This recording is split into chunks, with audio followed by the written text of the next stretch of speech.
आरोप प्रत्यारोप के साथ साथ अब बंगाल में कैंपेन भी तेज हो गया है। आज बीजेपी नेता शुभेंदु अधिकारी समर्थकों की भारी भीड़ के साथ नंदीग्राम सीट से नॉमिनेशन का दाखिल करने पहुंचे। उनके साथ केंद्रीय मंत्री धर्मेंद्र प्रधान भी थे। पर्चा भरने के बाद शुभेंदु अधिकारी ने कहा कि ममता बनर्जी मुस्लिम परस्त हैं, सनातन विरोधी हैं। शुभेंदु ने कहा कि उन्होंने पिछली बार ममता बनर्जी को नंदीग्राम से हराया था। इस बार भवानीपुर से भी ममता की परमानेंट विदाई की जाएगी। दीदी नहीं है, बुआ है, इस बार जाने वाले है, फिर हारेगी। 21 में नंदीग्राम में हुआ जो इस बार भवानीपुर में हुई होगा।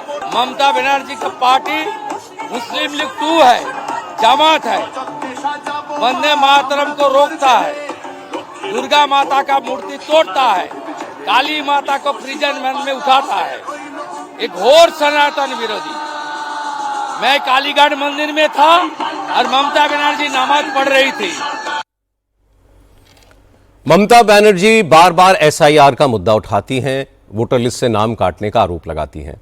केंद्रीय मंत्री धर्मेंद्र प्रधान ने इस पर भी वार किया। धर्मेंद्र प्रधान ने कहा कि ममता बंगाल को घुसपैठियों का गढ़ बना देना चाहती हैं, लेकिन बीजेपी ऐसा नहीं होने देगी और ममता इसी वजह से बहुत ज्यादा डर गई हैं। ऐसा राजनीतिक मुद्दा नहीं है। बंगाल की जनता, बंगाल की सुरक्षा बंगाल के वोटर के हाथ में है। ममता बनर्जी सत्ता से जा रही है, उसकी भय से वो झूठ बोल रही है। यहाँ की नौजवानों को चाकरी नहीं, महिलाओं को सुरक्षा नहीं। ममता बनर्जी जी बंगाल को घुसपैठियों के हाथ में देना चाहती है, जमात के हाथ में देना चाहती है। बंगाल की जनता इसको समझी है। इस बार बंगाल में सत्ता परिवर्तन तय है। ममता बनर्जी जी को सत्ता से बेदखल करके ही बंगाल की जनता रहेगा। भारी बहुमतों से भारतीय जनता पार्टी की विजय होगा। आज ममता बनर्जी के लिए एक और बुरी खबर आई। तृणमूल कांग्रेस के विधायक काजी अब्दुल रहीम ने ममता की पार्टी छोड़ दी और कांग्रेस ज्वाइन कर ली। भदोरिया सीट से विधायक अब्दुल रहीम पुराने कांग्रेसी नेता रहे हैं। उनके पिता भी कांग्रेस में थे। नॉर्थ 24 परगना में उनका एक अच्छा होल्ड है। उन्होंने आज दिल्ली में कहा कि ममता ने मुसलमानों के साथ अच्छा व्यवहार नहीं किया और वो ममता बनर्जी को हराकर इसका बदला लेंगे। हम जुड़ के बीजेपी को रोकना चाहते हैं, इसलिए हम उस दिन आए।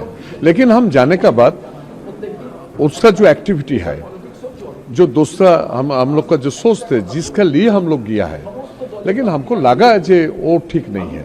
वो बात और काम पे बहुत फर्क है। उसके बाद जो हमारा जो हिंदू मुस्लिम जो रिलेशन ऐसा हो रहा है, जो टीएमसी लोग को मुस्लिम के लिए बोल रहा है और ये लोग हिंदू के बोल रहे हैं, ये तो सही नहीं। हम लोग तो सेकुलर फोर्स, सेकुलर होना चाहिए हम लोग का।